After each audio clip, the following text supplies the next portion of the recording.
Hi guys, so I got this Toyota Hilux in. It's a workmate, it's a company car. I'm just doing a full detail on it. So the purpose of this job is to clean the inside, clean the paint, get it nice and shiny and clean again, just for the next worker.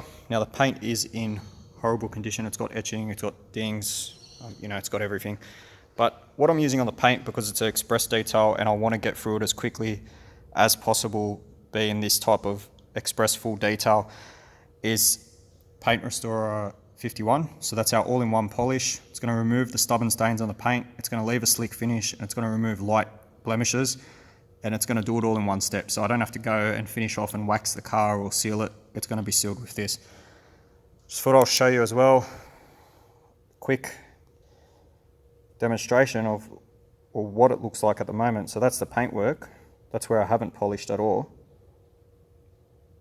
And that's after with our all-in-one. So you can see the paint is far from perfect, but it is doing the job. And this product is very popular with mobile detailers, especially when you pair it with the orange pad on a 15mm DA like what I have. So stay tuned, I'll be posting photos of this on my actual personal Facebook page. Thanks guys.